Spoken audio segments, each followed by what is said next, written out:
রাতের নিস্তব্ধতা ভেঙে যেন তছনছ হয়ে গেল বড়পাথুরি বাজারের ব্যবসায়ীদের স্বস্তি। গভীর রাতের অন্ধকারকে কাজে লাগিয়ে একের পর এক দোকানের তালা ভেঙে দুঃসাহসিক চুরির ঘটনা ঘটালো চোরের দল।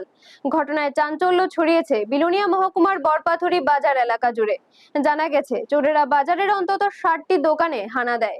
এর মধ্যে রয়েছে 3টি ওষুধের দোকান, একটি টিফিন দোকান সহ আরো কয়েকটি ব্যবসা প্রতিষ্ঠান।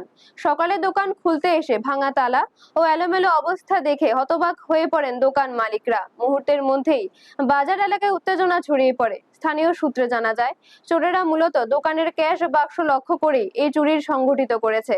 বিভিন্ন দোকান থেকে নগদ অর্থ নিয়ে গেলে অন্য কোনো সামগ্রী বা মূল্যবান জিনিসপত্রে হাত দেয়নি তারা। ফলে অনেকেরই ধারণা, পূর্ব পরিকল্পনা করে শুধুমাত্র নগদ টাকার উদ্দেশ্যে এই চুরি করা হয়েছে। ঘটনার খবর পেয়ে পুলিশ ঘটনাস্থলে পৌঁছে তদন্ত শুরু করে। পাশাপাশি ফরেনসিক দলও এসে বিভিন্ন নমুনা সংগ্রহ করেছে বলে জানা গেছে। তবে ব্যবসায়ীদের অভিযোগ, এর আগেও বড়পাথুরি বাজার একাধিকবার একই ধরনের চুরির ঘটনা ঘটেছে।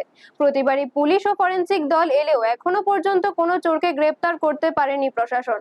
পরপর চুরির ঘটনায় আতঙ্কে রয়েছেন ব্যবসায়ীরা। বাজার এলাকায় রাতের নিরাপত্তা ব্যবস্থা নিয়ে উঠেছে একাধিক প্রশ্ন।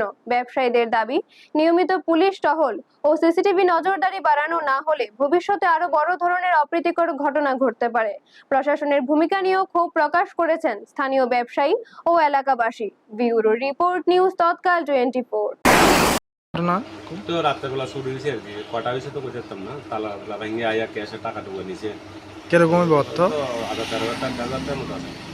আচ্ছা, আর ওষুধপত্র নিচে নিয়ে অনেক পয়সা দিন না, ওষুধ নিচে নিয়ে দিতে বাইর করে মানে দাম ছাড়া করেন দিতেন। আচ্ছা। তো কতক্ষণ দোকান বন্ধ করছে আপনি?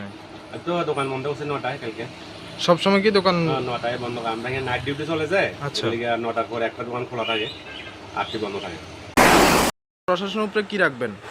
প্রশাসনের কাছে আবেদন করবো, যেভাবে আমাদের এলাকাতে বিভিন্ন জায়গাতে চুরি হইতে আছে, এগুলি বিশেষ করে এসবগুলি যদি একটু তারা সচেতন হন, একটু ঠিকমতো যদি তারা ডিউটিগুলি আমাদের অঞ্চলে যদি ঠিকমতো পাহারাদার একটু রোটেশনে যদি তারা ডিউটিগুলি করেন, তাহলে আমার মনে হয় এটা থেকে অনেক কিছু রিলিফ পাওয়া যাবে।